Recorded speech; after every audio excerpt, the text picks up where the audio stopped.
I'm Rebecca. And I'm Hunter, and this is the Family Showdown!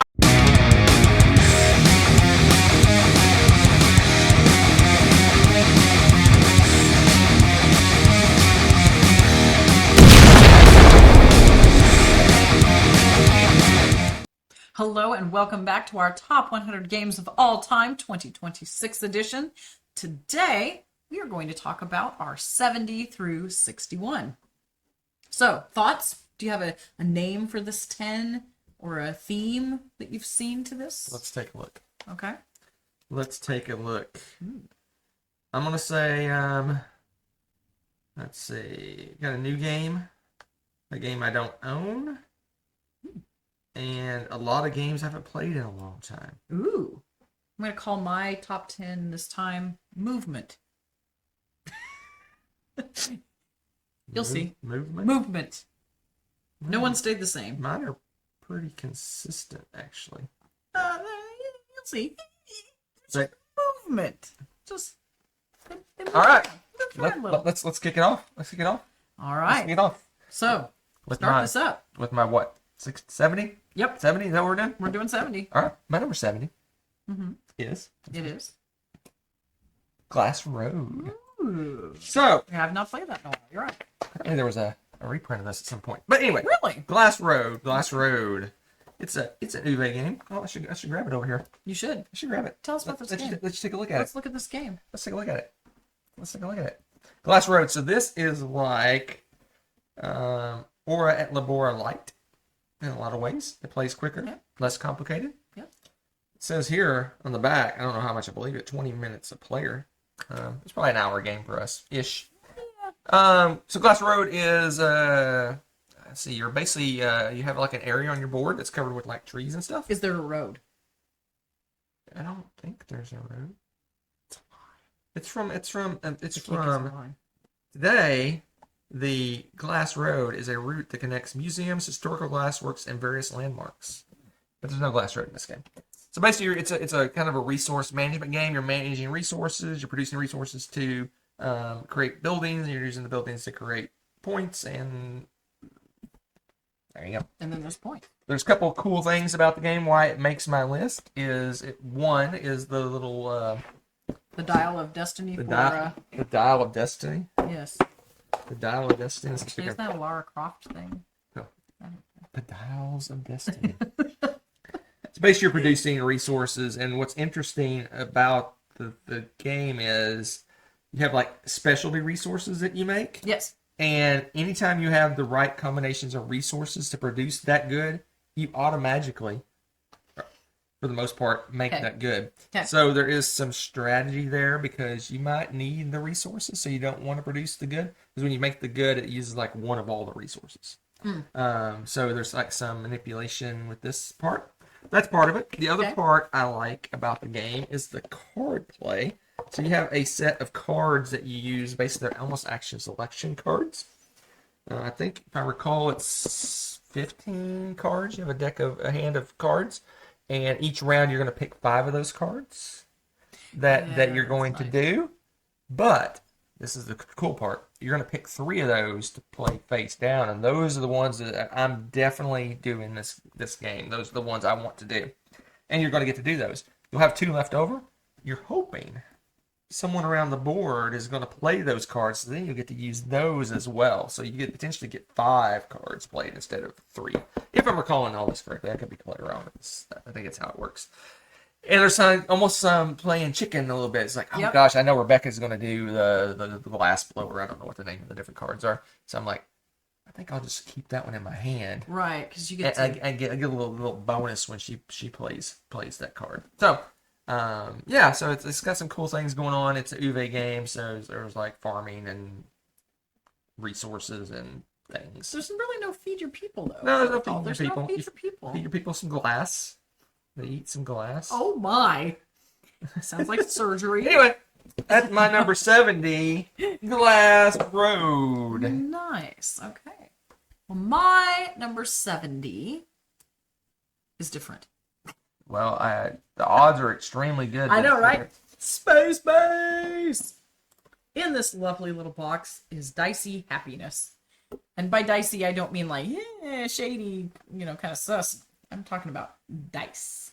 So this is probably one of my like fave go-to dice sorts of games to teach people and stuff, because it's keeps you engaged the whole time, and it's really easy to learn, and then you've got like all these fun choices and stuff. It's kind of a race, and you're trying to get to the X amount of victory points. I think it's 40, isn't it? 40, you could probably adjust that if you really wanted to play a shorter game or something. But you've got a tableau of cards, but you're rolling 2 dice every turn, and when it's my turn, I get the main benefits that are on the cards that I'm choosing. So with my dice, say I roll a 5 and a 6, I could look at the bonuses of the 5 and the 6, or I could combine them and look at my bonus for 11 and see if, which ones I want to do.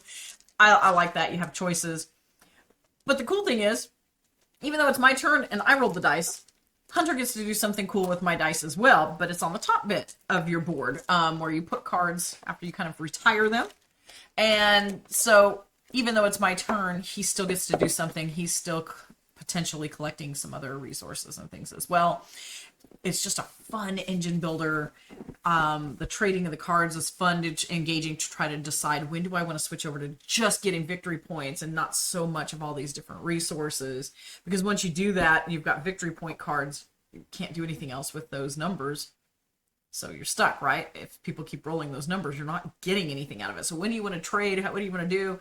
It's just really a fun, it's pretty quick game. Space base.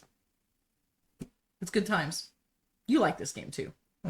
Whatever. I think you like Bad Company more though, don't you? Space base. Bad Company, different themes, slightly different gameplay, same base mechanism with the dice rolling. You looking? I'm seeing if I don't even know if I even put it in my to be ranked. Really? Yeah. It's dropped that much? You like Bad Company that much more? Space base is alright. No, I like this game a lot. Right. I enjoy it. It's easy breezy, lemon squeezy. It is. It's just great. It's easy to get to the table. The only really confusing thing is the powering up the some of the cards. Yeah, some of the power up. Yeah, the powering up. But no, it's a good one. Yeah, I give it a plus. Well, obviously, I give it a plus.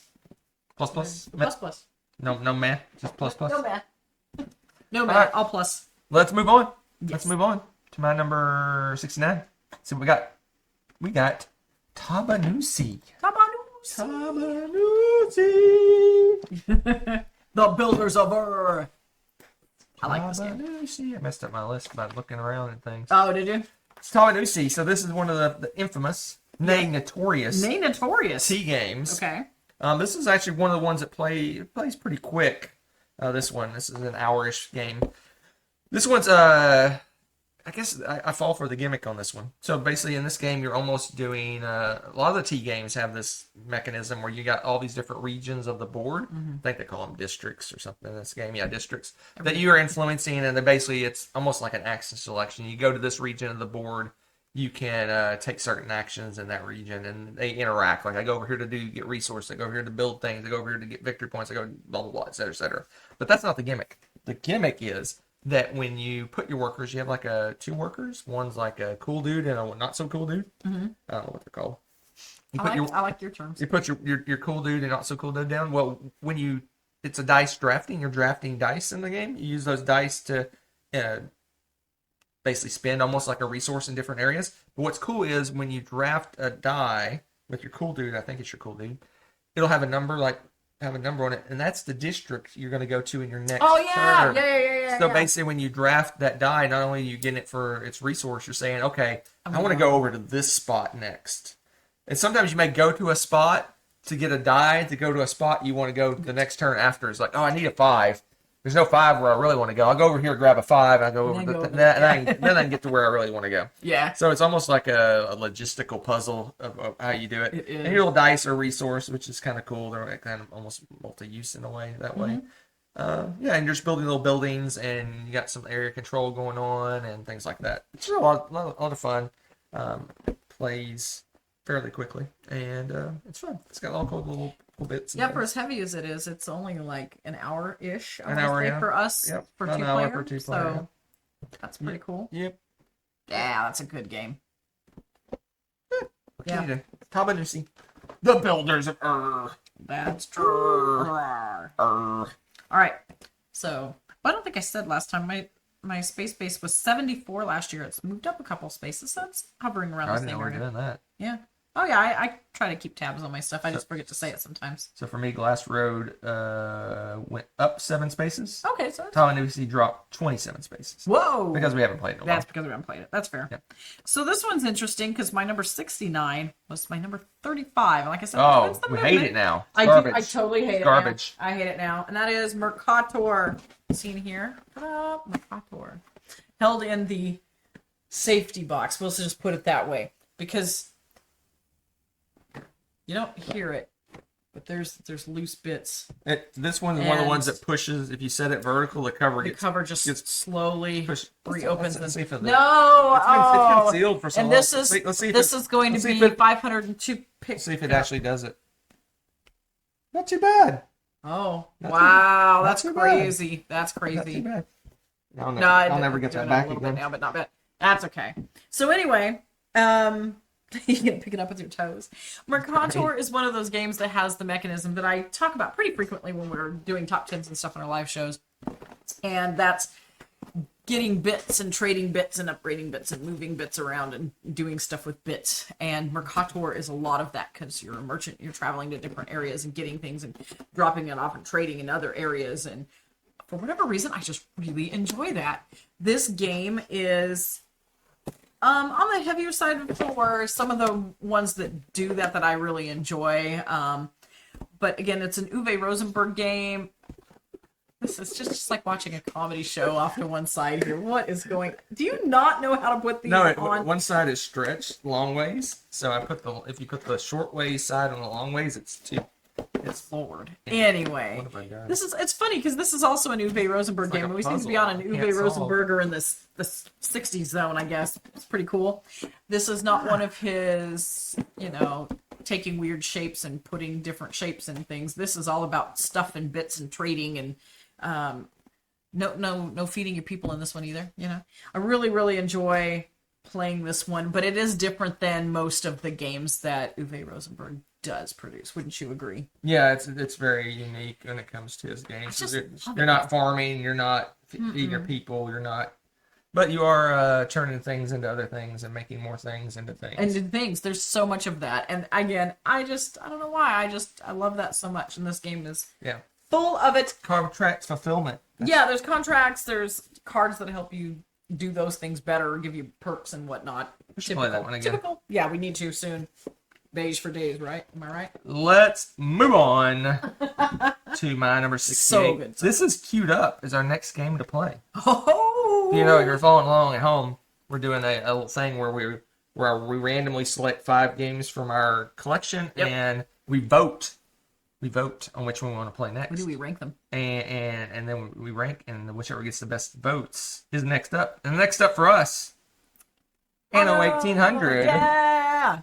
Anno 1800. Ready. This is like Mercato, the heavy Euro game. Yeah, this is Mercato. Yeah, yep. It has you change bits into other bits to other bits into other things, and you fill contracts. It's kind of interesting that we have those kind of in the same place. That is interesting. They're they hearken to each other.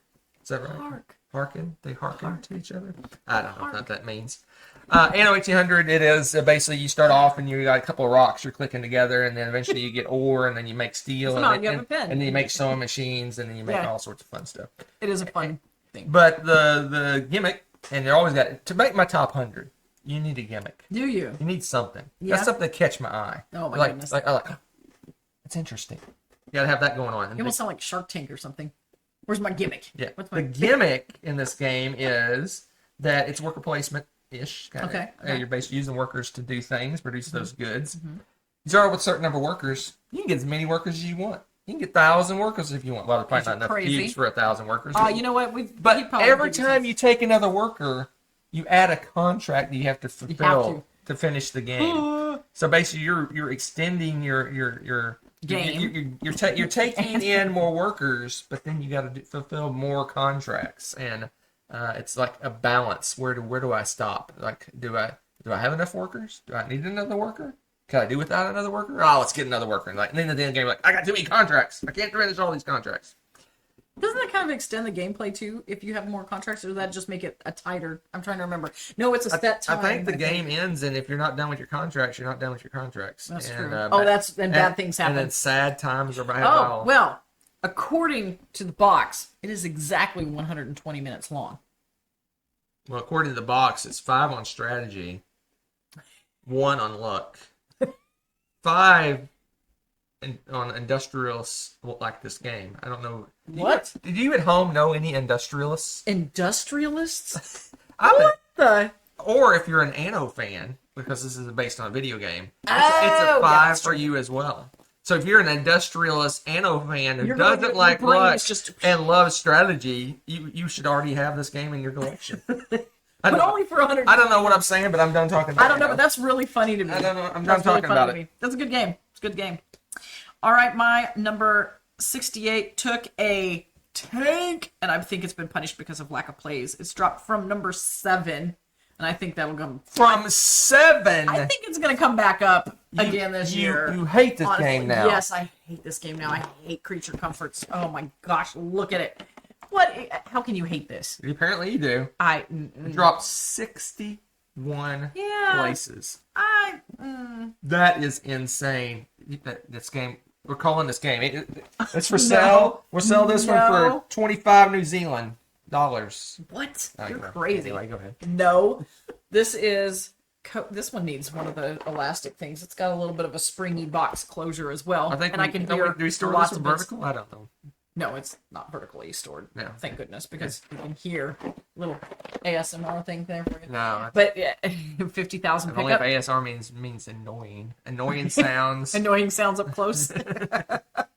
But it is a cozy game if you played Animal Crossing or something like that. It's like a board gamey version of that. You're trying to create your best little space for somebody to hibernate through the winter and have a lovely cozy hotel experience, right? So you want to get things in there that makes it really cozy. My goodness. Why did you What open have I that? done? Oh, it's not too bad. I'm not going to let you look, though, until I fix it. That's fair. That's fair. What's nice about this game is it makes it easy to play. It's got wonderful trays. It's got fantastic fun bits to play with. It's got adorable artwork. It has really cute ideas and themes with it. So you can combo your cards to get victory. You know, ultimately you're getting victory points, and you want to do that by making these best combos and things as possible. So you may have something like a scarf card, and you get the scarf card, and it's worth, a victory point or something. That's great, whatever. But if you get the scarf card and you get some roller skates. Socks. I mean, roller skates, ice skates, and a scarf. They together give you bonus victory points. And so you're looking for some of these combos and things like that. They call it a muffler. They call it a muffler on here. Okay. Anyway, so there's also each round there's a different animal that's visiting, a different animal merchant that can do things and help you get resources or extra turns or all sorts of crazy, interesting, random things. And it's really fun that way. What's neat about the mechanisms for the game and what drives each turn is it's a dice rolling, dice placement, but there's a lot of ways to mitigate the dice, and you're kind of planning ahead as you're doing it, but it's not a punishing game in that sense. If something gets blocked off or is unavailable to you, your backup plans or whatever else, it feels like you're just choosing between all good choices, if that makes any sense, trying to get different things. And so it's not, at least the way we've played it, it's not a super stressful game. It feels like it's just fun, cozy, cute little animals, creature comforts. You're just vying for those victory points. The closest thing to getting competitive would be, somebody snipes your card that you're wanting or something like that. So, you have been busy. I know, the art is so cute. That's one of the visiting animals. So this is the blue jay. Blue jay is visiting. Lovely. And again, the dice, let me see. So like here, you get certain things. If you roll a 1 or a 2, he gives you a certain thing. But if you put down a 3 through 6, you get to do a different activity with them. I don't know why. And then they have some specialty all this thing stuff. In the text. It's just really... We're just going to vertical it and mess it up again. No, I won't vertical it again. I'm going to, so it's funny. Oops. Anyway, here. Well, while you're being ridiculous, I'll show you all the cool bits. I'm done. Look at me, I'm done. Some of the things that mitigate, for example, you've got these little I think they call them learning opportunities or something like that instead of mistakes. It has you a get funny learn, name. son. You can learn. Yeah, if you don't get to go where you get blocked out of something, you get basically a little bit of editing for your dice where you get to adjust it. Lessons learned. Lessons learned. Thank you. I knew it had a silly name. But the little bits, little mushroom shaped. Look at that. That's so cute. Okay. Anyway, you're done. I could ooh and ah over the bits for days. Get me off. Maybe I'll just have a sub channel. It's like looking at board game bits. Looking at board game. How many of you would watch that? Right, just sit there and go, look at that kid. Looking at board game bits. Yeah, that's all I would do in it. Give me that. Oh, he handed it to me vertically. I told you I was going to. All right, what are we doing? What are we doing? 67. Let's do it. 67. Onward. Onward we go. Terraform. Oh gosh. Ooh. Here we go. Gotta get the your workout belt. On. Yep. Oh, that's not as bad as some of them anymore. That was one of our first big boxes. Look at that beastie. I'm waiting to see if it makes the telltale sound. It is settling. Terraforming Mars. I'm playing this on BGA right now. I'm not doing so well. Terraform Mars. All right, Terraform Mars. It's a card drafting, resource management, indeterminate number of turns game. Terraforming a planet. Yes, terraforming. I'm playing Planet Crafters right now. That's fun looking. Ooh, is it? Terraforming. That sounds fun. All right. Yeah. So it's a big heavy game. It plays takes a long time, and the more players you add, the longer it gets. Yes, that's true. So I prefer it probably at 3, I would guess. Yeah, I think we've decided over time with all of this that we'd never play it again with more than 3 players. Yeah, it starts to drag a little bit as time goes by. But it's a good one. So basically, you're drafting cards. You're basically paying money to play the cards.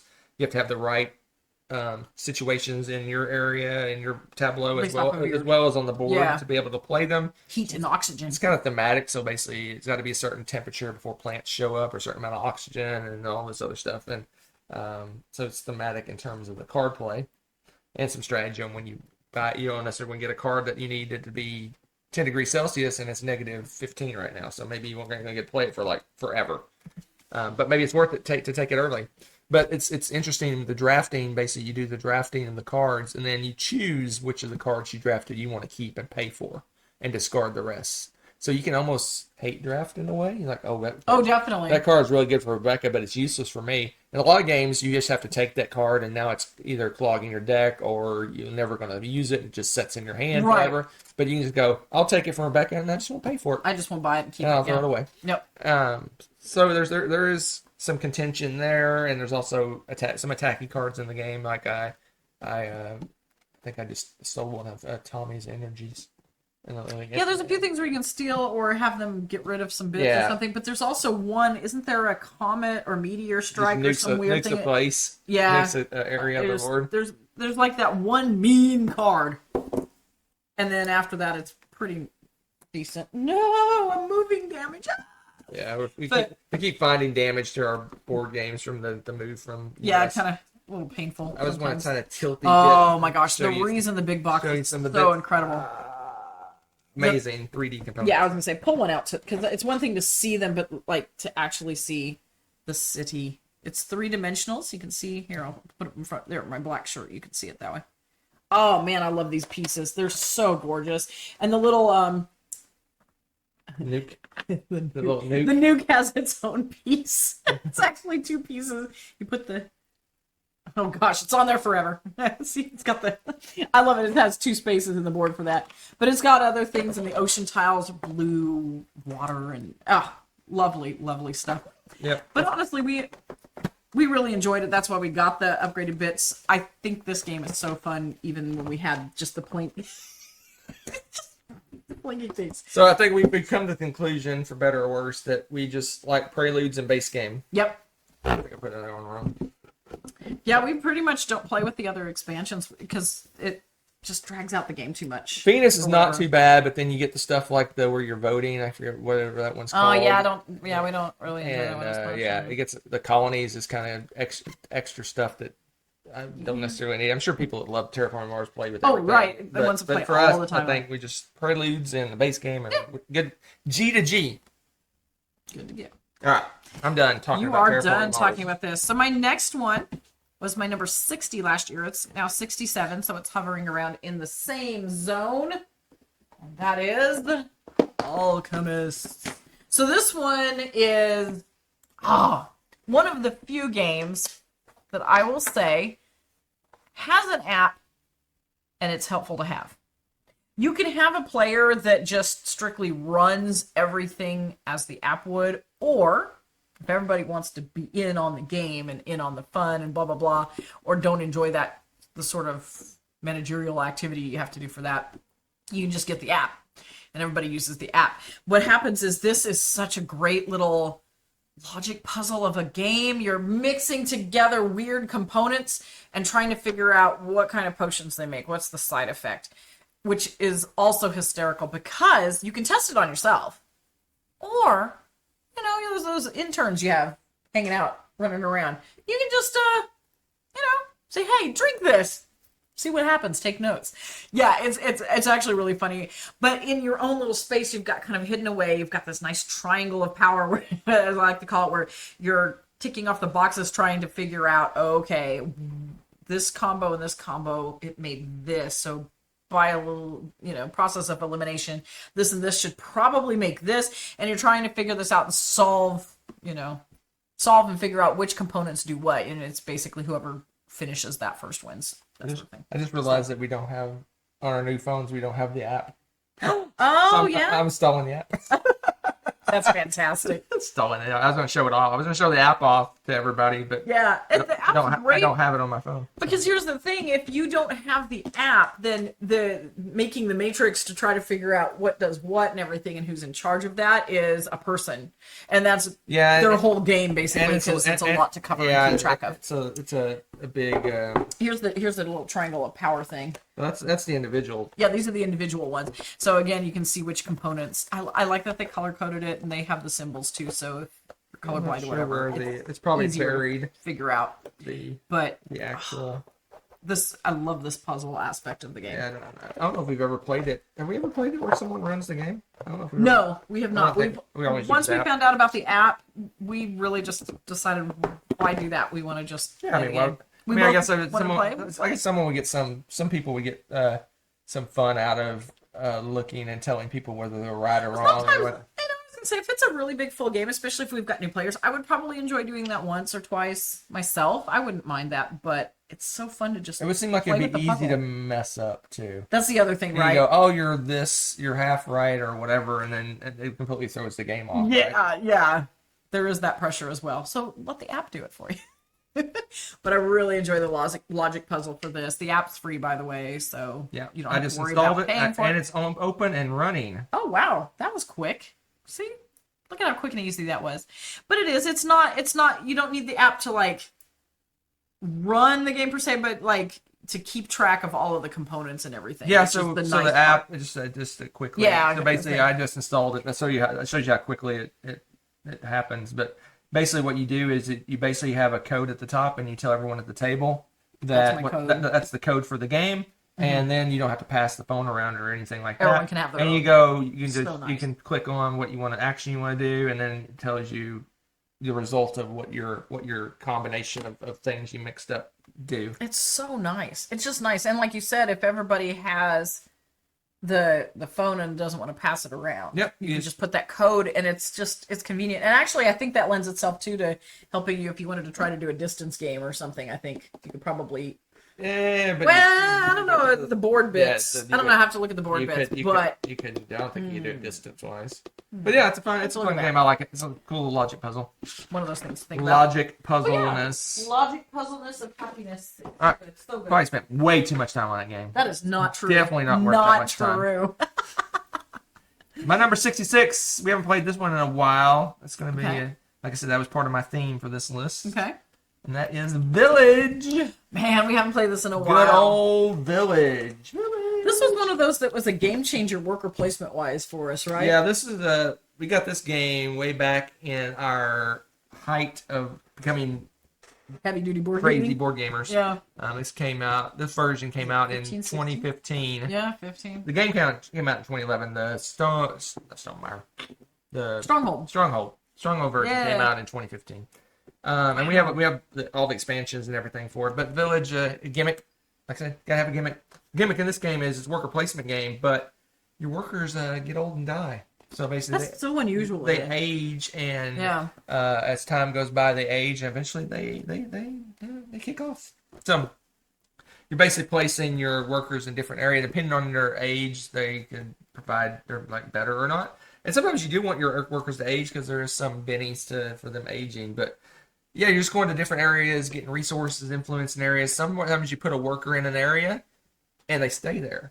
Yeah. Forever. They don't ever leave. They stay in that spot. So, like, isn't it at the church? I think it's the priest thing to get church or temple or something like that. Yeah, it's a permanent. And there's another thing. one that runs around and goes traveling or something. Yes, anyway, traveling. Anyway, the point is that you have to kind of continually bring in new workers, and as your workers age and go away, and it's kind of a balancing act when it comes to that. And it's just a cool little resource management. Your resources are little cubes, and there's a lot of times where you just go to a spot to get some cubes, and the cubes come out randomly, so you don't know which one. Some could be scarce for a while because you're just not pulling them from the bag. But you can combo. You can do sets of cubes to do other cubes. So there's one you need's not coming out. You can gather up some, and I think you use 2 or 3, and you can make it any good you want. Yeah.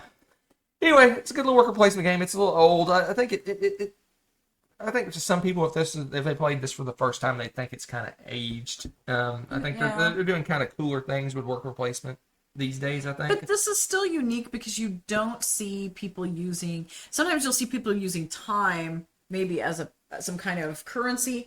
But this one, they took it to another level, and the workers also. Yeah, I mean, are using. I think an equivalent. Kind of newer game. It's not so new anymore, but like Teotihuacan has the dice that age up and then they go away. Yeah, that's true. This one's kind of similar. Ish. Anyway, that's my whatever number this is. 66. Village. Very good, very good. All right, my number 66 has gone up from 72, so a little bit of not even saying what these things are. Well, that's stats people, and that is. Yep, you probably don't recognize what the box looks like because I created my own box of Star Realms. So this has, this lovely little box has most of the expansions and stuff. Not anymore. But, that's true, they've added more. You're a little behind the times. I'm behind the times. But you know what, I'm happy with that because I'm like that grumpy old lady's like, I like things the way they were. So this is your deck builder card game. Okay, you draw your cards, you pay for stuff, you attack, you purchase, you end your turn, put everything in discard, draw your 5, and go. Yeah, it's that kind of card game, and it's an attacky game of space. And in space, you're attacking. Everybody's got and you could. One thing I like about this, you could start with the standard 50, 60 hit points or whatever. You can make it a long game and give yourself 100, or you just like, I just want to play till 20. One. Your first, boom. First or second turn, you're dead. Yep. Nice. But I mean, you can vary the length of the game if you wanted to, which I really like. But they also have some card benefits because there's different space factions. And so if you have the same type of cards versus bases and things like that, they might give extra damage or some kind of benefit for you to keep getting certain types of that faction. There's some bases that will block hits from you. There's depending on the expansions you get, there's different leaders and events and more cards and all sorts of other stuff going on that they added to the game. And I've got a handful of all of that too. But honestly, for the most part, my favorite thing is the base game. Adding to it's fun. But again, I don't know. It's just a good game. You don't need to get all the bells and whistles to enjoy this, but if you play it a lot, yeah, it's nice to add some things to it. I really enjoy having it. But again, this thing is chock full. Cards for days. Yeah. And that's all you need. And I can chuck this in a purse or something and easily carry it around to play it. usually have bigger purses, but that's for sure. But yeah, it doesn't take up a whole lot of table space. It's not a super table hog or anything like that. And you can just throw down and play. Have a good time. Star Realms. Very quick game. All right. What we at? 55? 65? Something 75? like that. What are we doing? 65? This one? My 65 Yes. is... You spoke about it. I did. You spoke of it. Did I? And you were correct, because I do like it better than Space Base. Oh, I know what this is. Bad Company! Yep. Yep, this is the one you like. The Bad Company kills Space Base. Kill. They're different enough for me. They're different enough for me. Give me Space Base. No. Smash. Oh my goodness. So Bad Company, it's a lot like Space Base. You're rolling dice. You're getting resources. The one that's rolling the dice gets a lot more stuff than the other people, but everyone is interested on what's going on other people's turns because you get benefits based on the dice that other people roll. This one got just a hair more going on. You got some contract fulfillment happening. You've got some you're running away from the police on a little board, and you're also collecting most loot. Collecting loot.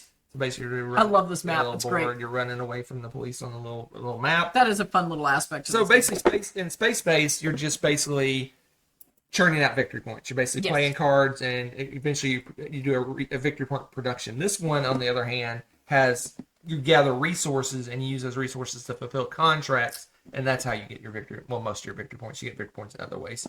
It's got a little more going on, a little more interesting. It's got a goofy little theme, gang members and things like that. If you look at Space Base, if you walk by the table and look down, it's nothing. It's very utilitarian. There's not much going on. Okay, compared to this, this one has like little gang members and little car, your little criminals little cars going around and stuff like that. Yeah, it's just got more happening. Well, and if you're collecting certain types of loot and stuff, and you have the most of them, you get like some bling on your character. Rad bling, apparently, and it gives you victory points. So ka-ching! It's got more going on. Keep track of that stuff. I like this goofy little theme. Oh yeah, you love building your little guys. They get oddly taller. Yeah, basically when you in Space Base, the way it works is you play a card, and then if there's already a card there on that number, it flips upside down and it gets slotted, and your slots get larger. You get more and more slotted. This one you have a gang member, and he stacks, and he gets taller and taller and taller and taller. But in the weirdest way, it's like his body gets longer. Yeah, that's it. It's the torso stretches out. But if the outfit stays the same, it's hilarious. Yeah. It's hilarious. That's a good pick. All right. Oh my gosh, it's okay. Let's not get crazy. It's an amazing pick. My number 65 is new to the list because I had not played it yet. Because it was new. It has been new since then. Since the years ago that we did this list? Years ago, and that is Inventors of the South Tigris.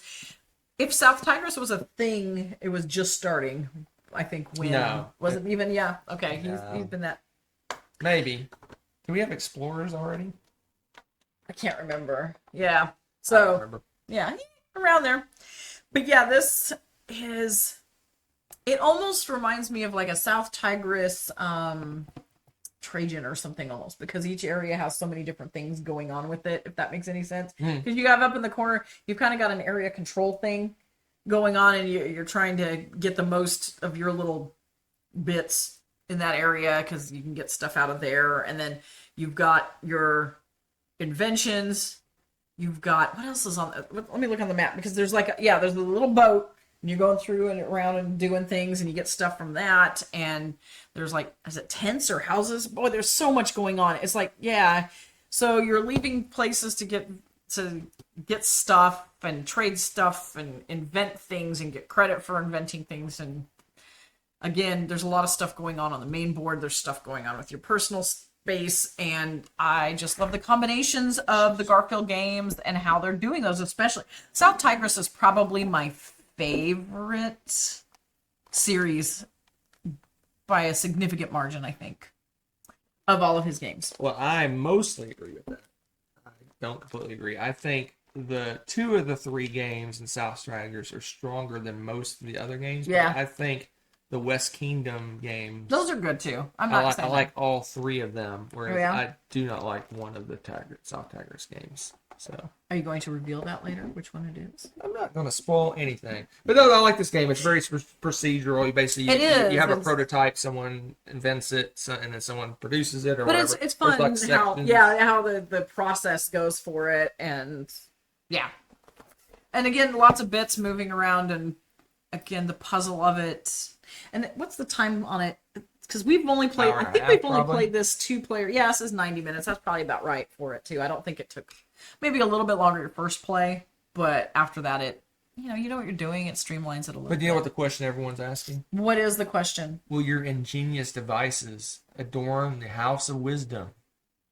Or are they destined for dust and decay? That's what everyone's asking. That's deep. Destined for dust and decay. That is what everyone's asking. Okay, a little inquiring minds want to know. All right, my number 4. I got a story for my number 4. Well, whatever the 4-1 of this group. 64. So, I got a little story time for this game. So I got a story time. Bring a story. So this game is an area control deck building game. Okay. That kind of narrows it down a little bit and see if you already know what I'm talking about. Okay. But, so I played this game many times. And I thought I was pretty good at this game. Yeah, I was a little high on the hog, as they say. Is this one of those games that I'm not really super good at? So I was kind of high on the hog. So I thought I was smelling myself, as they say. Is that what I say? Anyway. What is happening? So you were off playing some game with a group of people that I didn't care to play. So I was wandering around looking for trouble. And I think this was at the Dice Tower Retreat many years ago. Yeah, because we split and played a bunch of different games. And you were off doing your own little thing, and I'm not looking for trouble. And someone had a, hey, you want to join us flag? And I said, oh, I know this game. I think I'll join you. And an unassuming little couple was playing this game. They nuked you? And I said, hey, I know this game. You don't even have to teach me. I can jump right in and play. And they're like, oh, that's awesome. And he proceeded to take me behind the woodshed. What? And gave me a stick, a butt whooping, as they say, a butt whooping. Besides that point, I still love Pirates of That's the Underdark. hilarious. Pirates. Okay. And you may know that the person, if they're watching, I still have memories of you destroying me at this game. I should push a button, right? You should push a button. This one. All right. So I'm trying to remember who you played this with. I'm horrible with names. It was a nice little couple, and apparently they saw a sucker when it came.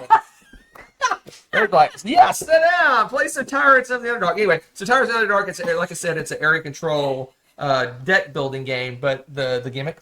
You can't be a nice drow. Why did you walk in there being all nice? I wasn't being all nice. I was just taken to school on how to play this game. But anyway, so you're controlling. You have a deck. You're in all deck buildings. You start out with a crappy deck, and you eventually make it better and better and better.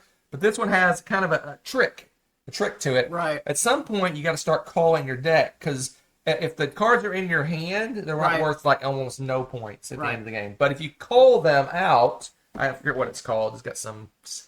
They always have a term. Some little term for what that is. You call it out of your deck, and then boom, they're worth a lot more points. So you got to switch gears and know when to get rid of cards and gain points. And apparently, my gears weren't switching very well, and I got annihilated. Well, you were a weak dark elf. And I wandered over back to Rebecca and said, "Can I play one of these light little games you guys are playing?" Whatever. I need to feel. But I love me some Tyrants of Underdark. It's a cool area to have area control and deck building in the same game. You don't see that too often. No. But anyway, I got more of those. Those are good. I got Skull. What are they saying here? Sko? No, they say Sko. Oh my gosh, I don't know who you're talking to. Sko? Oh my gosh. Just gotta go to Sko. Move on. Sko? Keep going. So we're at 64? Is that correct? Yeah, 64. Okay. So 64. This one also took a little bit of a tank. It was 25. Maybe because I have the gimmick for this game. Don't use my stick. It's my stick for the gimmicks. It's not super new and fresh anymore. Don't take my stick. You know. Stick. Anyway. That's Amerigo. Okay. That's Gucci. I heard that there's a reworking of this in the. Yes, they're remaking this game. I'm excited about that. And they're going to call it some other random thing that no one knows about. Well, that's fine. I mean, the theme is. I can look it up on my phone. I gotta get but the gameplay is fantastic. So you're exploring. Well, I think there's some more unpalatable theme to it, but anyway, you've got sets of islands and stuff, and you're traveling around, getting resources, and it's area control as well. But what really gets this, as Hunter calls it, the gimmick. What makes this a fun game? Don't take my thing. It's always been my thing too. Don't even, especially with this game. Now it's called Manila. Manila? It's coming out this year. Manila. Philippines. Manila. Okay. Like the cap. Okay, yeah. So it's going to be in the Philippines. Manila. It's part of the city collection. Ooh. Okay. It's Manila. Oh, I'm excited about that. Instead, you're cultivating fields and traveling and trading posts and factories and yeah. Oh, I like that. I like that much better. Manila. Oh, I'm looking forward to that. And maybe they'll put it in a sensible sized box. There is so much empty space in this. This is ridiculous. The only thing that kind of takes up space is the cube tower thing. Look at all this. It's like half empty. It's just bizarre. Anyway. So that's the fun part, though, is the cube tower. So the cube tower... Oh, gosh. The cube tower drives the actions in this game because you put them in, but there's all sorts of little things in there to stop them, and not... You pre-seed it before the game starts, so there's already some cubes loose in there. As you put yours in and things come out, how many you use and... What are you doing? Why are you building? Oh my goodness. Anyway, it determines how strong your action is and what action it is based on the color and then the number, of course. So that can change your turn considerably and maybe thwart some long-term plans you have had going on.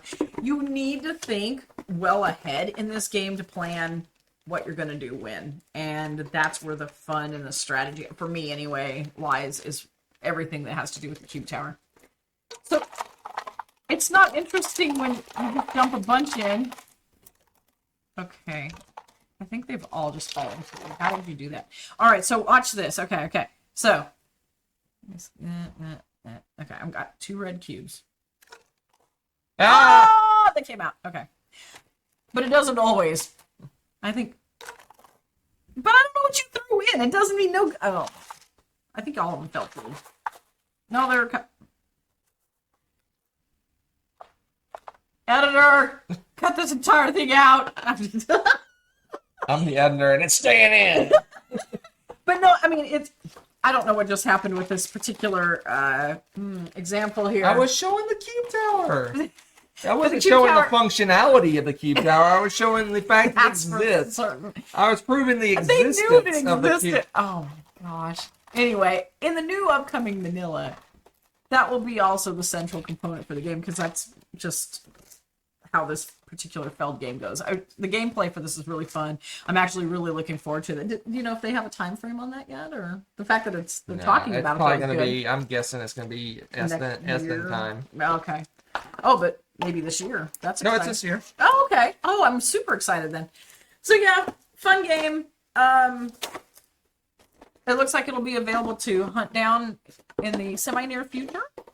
So keep an eye out for that, known as Manila. Manila. I like that. Vanilla. But this one, not again, vanilla. Manila.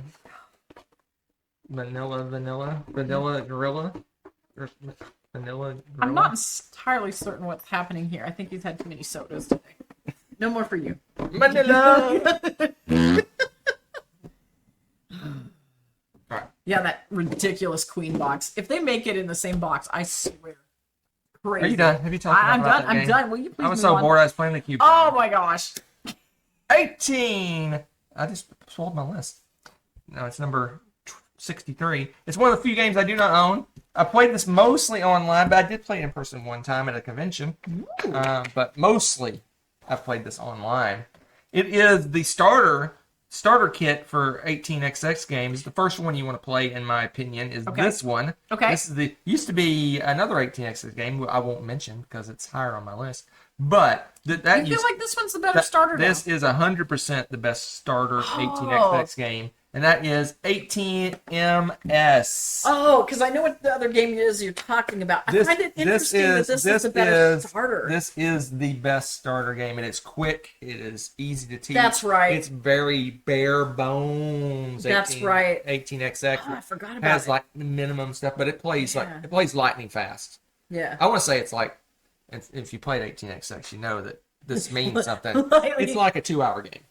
That actually is insane. Maybe an hour and a half. Let's see. Let's go Blue's Clues it out to Board Game Geek and see, or is it Bluey now? What is the Bluey? But I don't think he what. Let's see what the good old Board Game Geek says the average playtime is. Okay, he does not have a small child 90 anymore. to 150 minutes. That's insane for a and it plays well 2 players. It plays good 2 players. It does. It plays 2 to 4, so it's basically 90 minutes plus 30 per player. So you can knock out a 2-player game in an hour and a half, which is unheard of.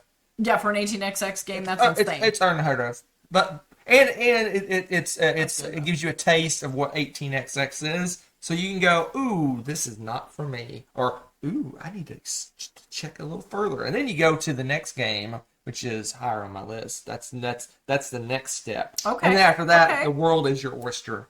You like 100 games you could play. 18xx. I don't know if there's 100, but maybe exaggerating. Feels like but there's a lot of them.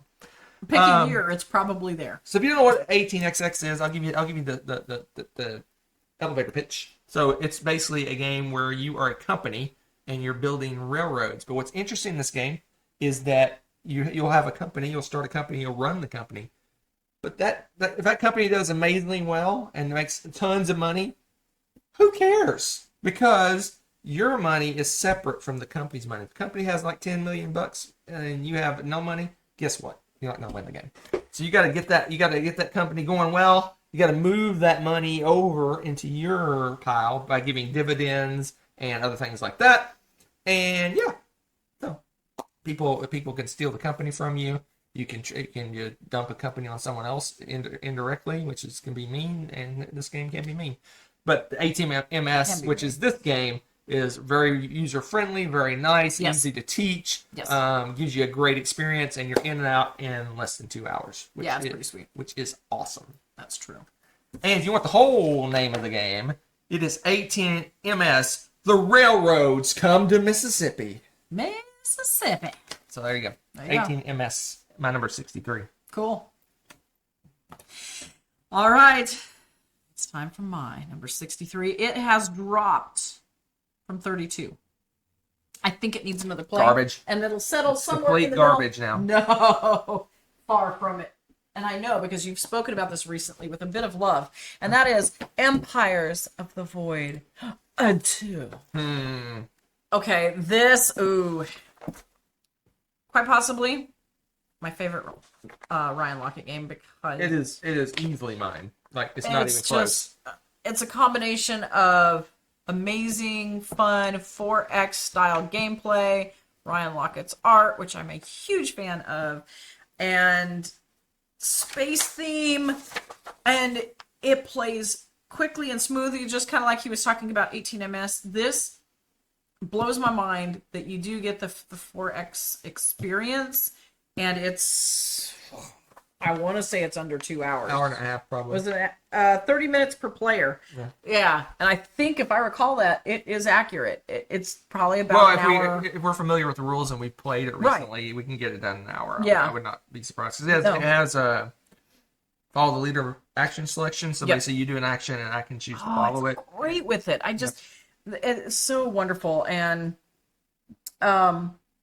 moving around, and as you explore and you're kind of building up your little federation, whatever you want to call your networking as you do that, and each planet is unique in, you're an asymmetrical race too, so if say there's like a scale of the planets at the different planet types, and maybe my race thrives on the rocky dry planet. So if I go to a different planet that's a like wetland style or something like that, I may have to do more terraforming work and stuff before I can settle there. Meanwhile, Hunter's race already does really well with that type of planet, so it's easier for him to move in there and he maybe only has to terraform one step or something like that, and he can settle in there more quickly. So there's different resources you have to kind of juggle around, and technology and whatnot to get to certain places. You have to learn how to travel between the planets better. So good, so good, so good.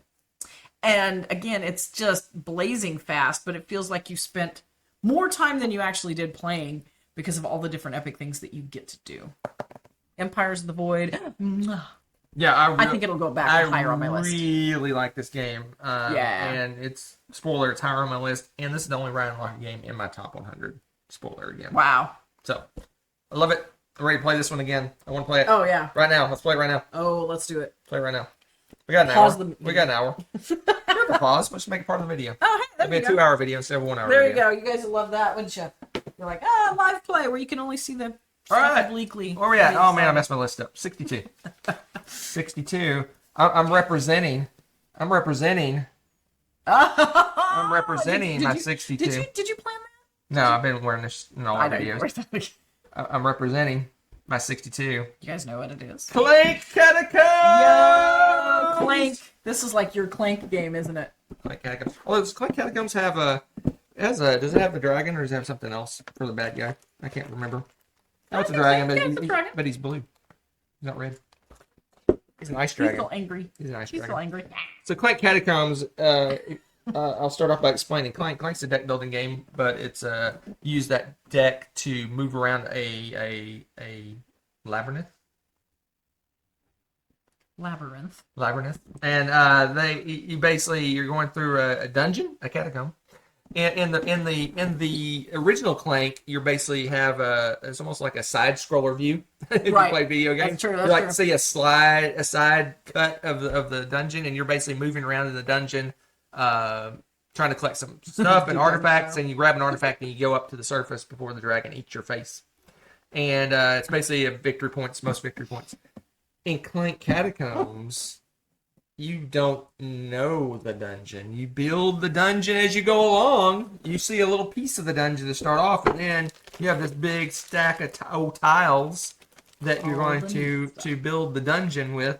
And so you're truly exploring, because in Clank, you can go, I'm going to go grab that artifact. I'm going to go this route. I'm going to do this thing. And you plan it out, and that's what I'm going to do. This one, there's no plans. There's no planning. You just see what happens. Survive. You just see what happens. So you go out and you actually it turns it into an exploration game, which the other game has none of that exploration aspect to it.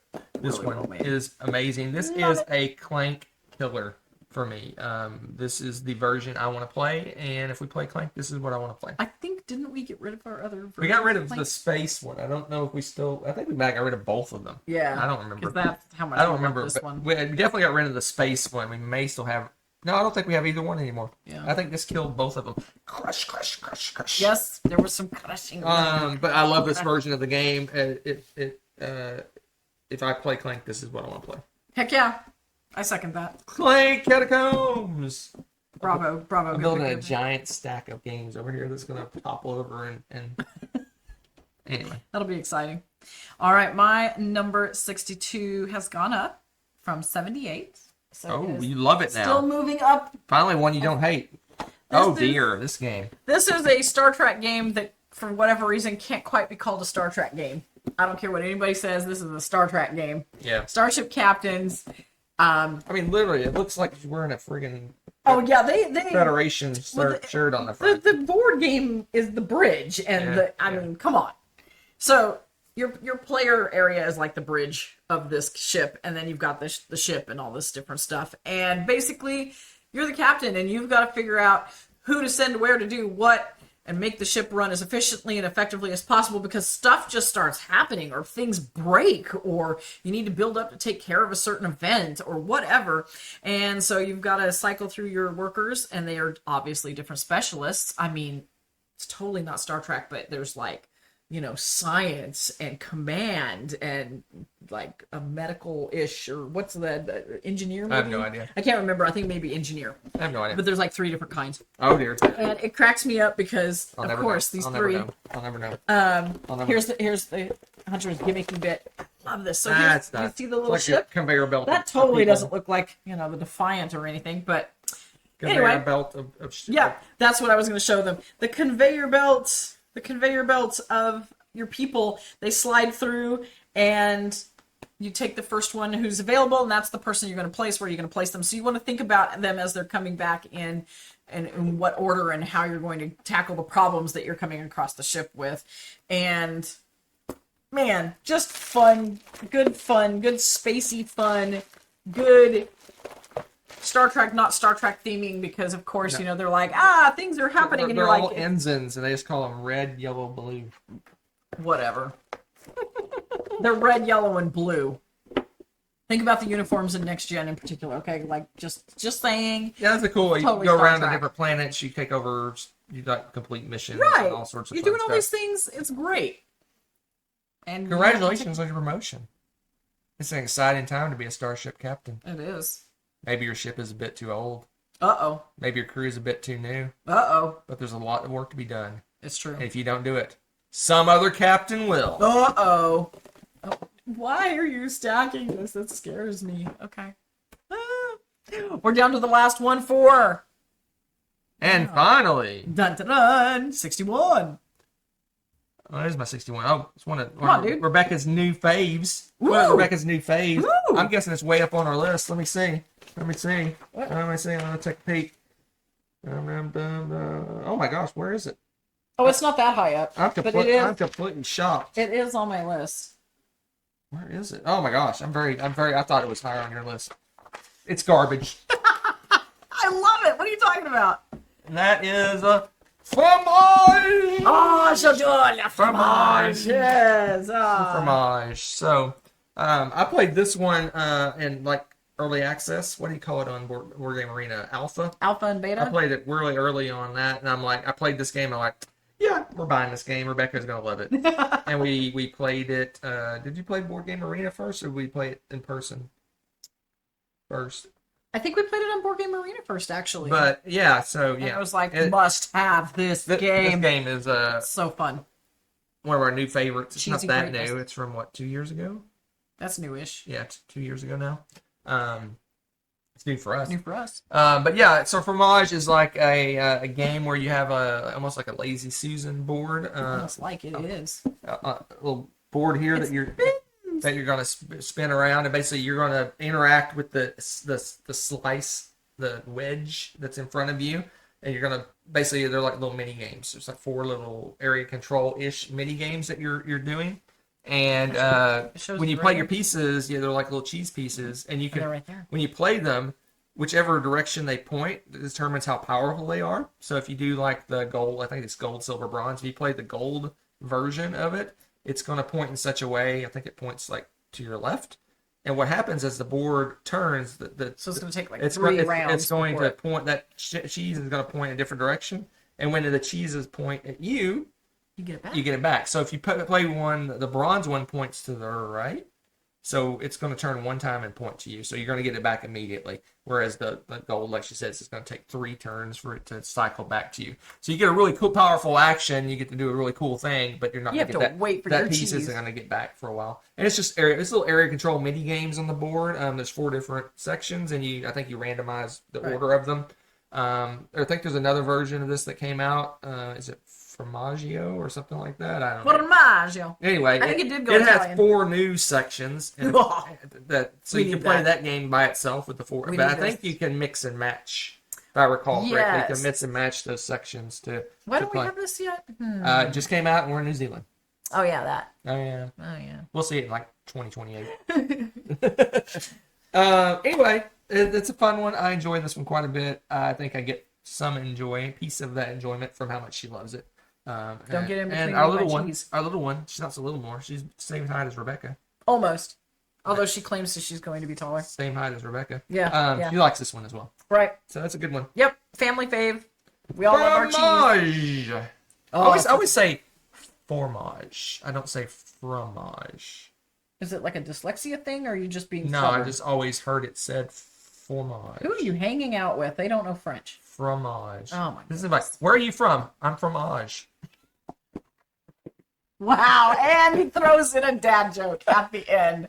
Click. Now this, if we notice there's a huge drop off in our views. after Spike. Homage. We're like, Spike. I wonder why that was. Viewership. and then it, like, is he done talking? They click back. You have to put a timestamp so that people can skip the dad joke. Fromage. Oh my goodness. So my number 61 jumped up from 99, and I think It was about to fall off the list, and it was saved. kind of Last minute. saved by BGA and long distance. Got a stay of execution. The Castles of Burgundy. Now, this is not like my favorite Feld in the universe, but it's mine. liar. But it's good and it's solid and it plays really well online. And this was great because when we were in the process of moving and we're long distance and stuff, it was a great We played this like 30 times. Oh my gosh, we played it so many times because it was an easy but kind of hefty, a little bit of a meaty game that we could actually play. Every time it ended, she started another one, and then she started another one, and then started another one, and then. Well, especially. I'm like, oh my gosh. That is not true. You hit replay as many times too. I usually would do my revenge match if I lost, but if if I won. So what do you think the influence of playing the big chunky miniatures super deluxe mega edition had any? You think it had any influence on this whatsoever?